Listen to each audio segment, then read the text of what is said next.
Eh, los otros días surgió el tema de este pintor Cándido López, un pintor argentino que pintó unos cuadros exageradamente horizontales, porque él pintaba batallas en unos paisajes. Y bueno, ahí me preguntaron qué opinaba de él, que hable de él, ¿no? Unos alumnos que estábamos ahí en vivo. Y, y bueno, a mí generalmente me gusta elegir artistas de los cuales quiero hablar bien, por cuanto hay cosas para dejar, para rescatar, para que sean ejemplo para todos los artistas, los alumnos, incluso colegas. Pero bueno, por eso hablo así, sin guión, que está bueno, que es lo que me gusta. Después no sé dónde va a parar la conversación, pero porque en realidad a mí no me aporta nada este Cándido López, entonces no tengo cosas para rescatar desde el punto de vista estético.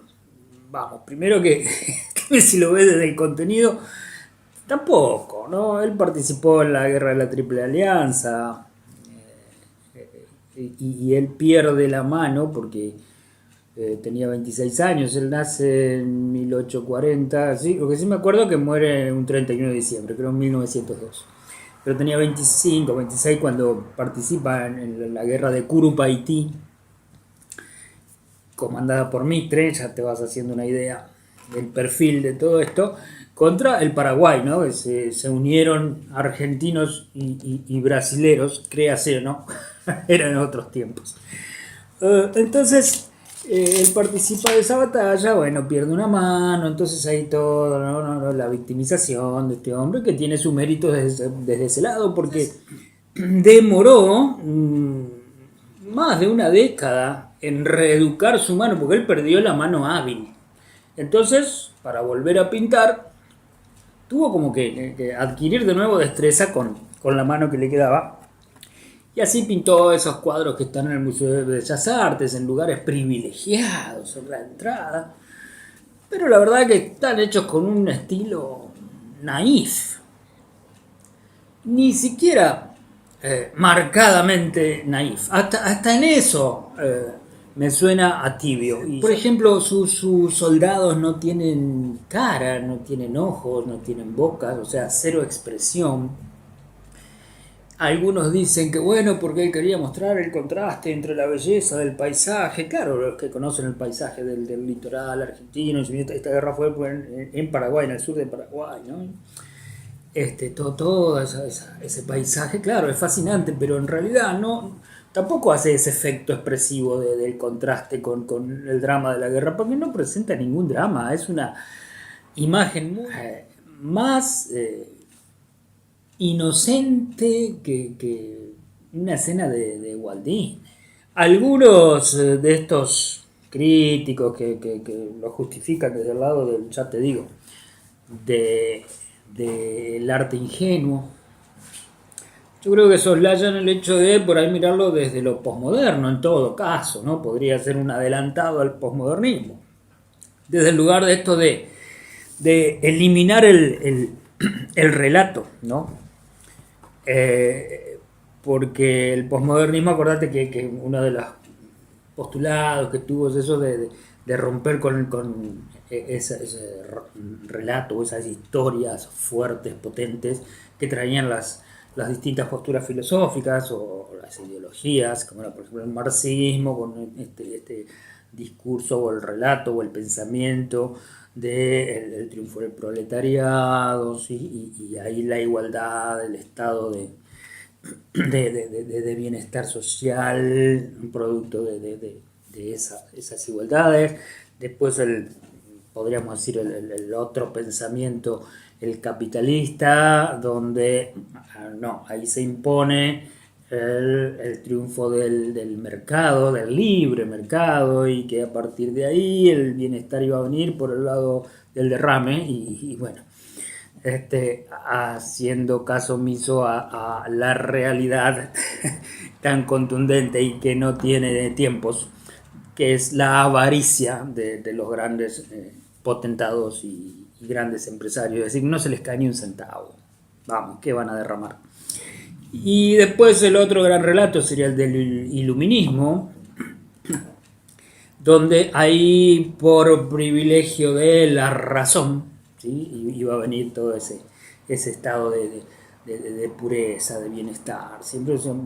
Yo lo asocio siempre con el estado de bienestar, ¿no? Esto que prometen estos grandes discursos. Pero bueno, ante esa crisis, ¿sí? de realidad, porque hay dos guerras en el medio, mundiales, entonces con marcado nihilismo vienen algunos autores, como, bueno, Lothar, por ejemplo, fue uno que escribió un libro muy conocido que sentó más o menos las bases del posmodernismo, y después lo siguió Bátimos, el italiano, que ha venido a la Argentina varias veces. Bueno, que fueron uno de los principales ideólogos de marcar estas cosas del posmodernismo, donde empezaron a deconstruir, apoyados en Derrida, ese gran discurso que tenían estas otras posturas filosóficas. Pero creo que ahí se le fue la mano, a mi entender, y me parece que ahí es donde se podría hacer una crítica a ese posmodernismo, porque desconstruyeron tanto que todo se disolvió en prácticamente nada, donde todo vale, donde más que una desconstrucción es una atomización.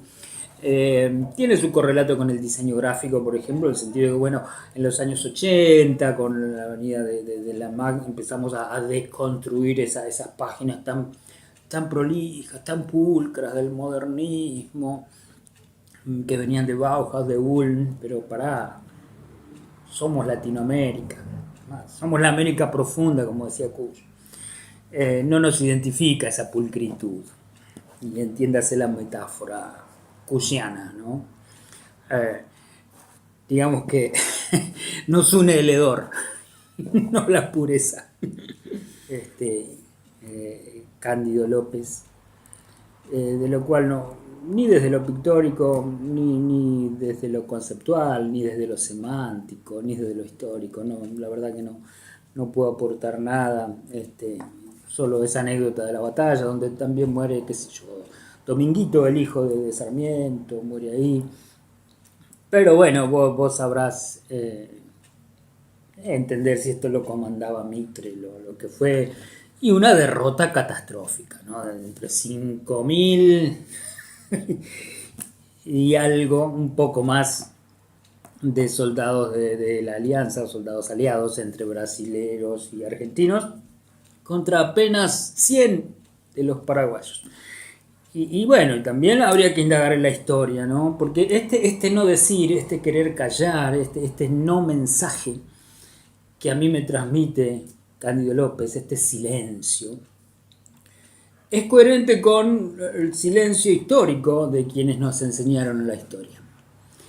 En el sentido de que se quiere tapar, silenciar aquella voz que rugía del Paraguay, que era ese Paraguay con vías de consolidación en cuanto a industrializarse, una sociedad organizada, moderna, adelantada a su tiempo, contra este modelo cipayo, agroexportador, que tenía como interés la gente de este lado, ¿no? Entonces ahí yo lo asocio con el no decir, con el silencio. Entonces ojo, con una cosa son las desconstrucciones, donde uno vamos haciendo con una actitud convergente, vamos metiéndonos en una cosa para desmenuzarla y ver de qué se trata, y a partir de ahí generar nuevos discursos. Y otra vez esa desconstrucción, entre comillas, que en realidad persigue el objetivo de romper, de destruir. Eso no es deconstruir.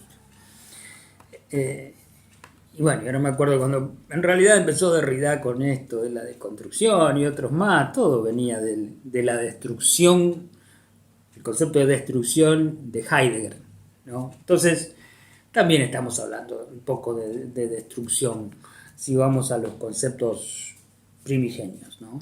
Más allá de que después, afortunadamente, algunos pensadores lo utilizan eso positivamente, o digamos con una mirada alentadora, o un poco más rica.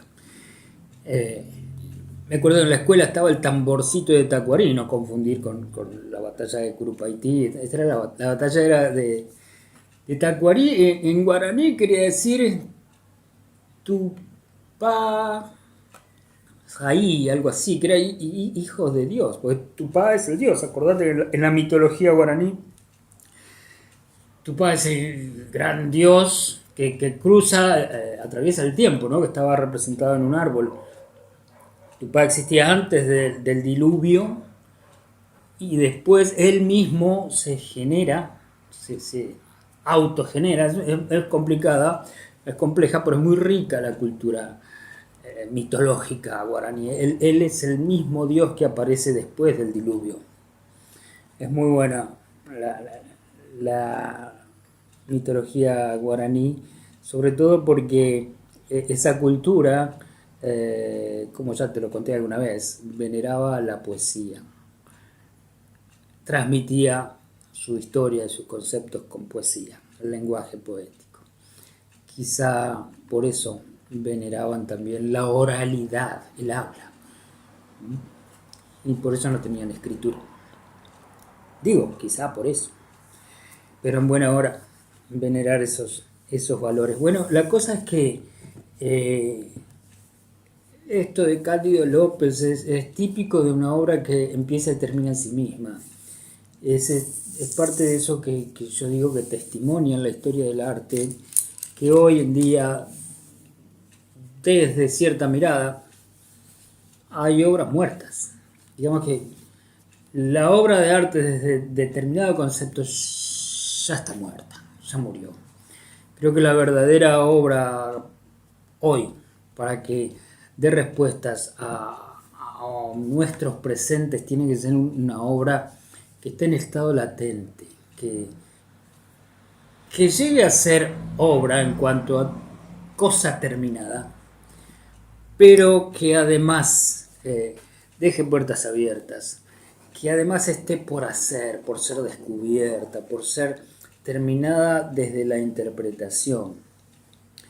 Una obra que esté arrojada al contexto, arrojada al espacio-tiempo en el que pretende actuar, para que quien la mira pueda terminarla, pueda hilvanar conceptos. Y claro, como la van a mirar muchas personas, va a ser simultáneo toda esa gama de conceptos, de interpretaciones, de voces que surjan a partir de ahí.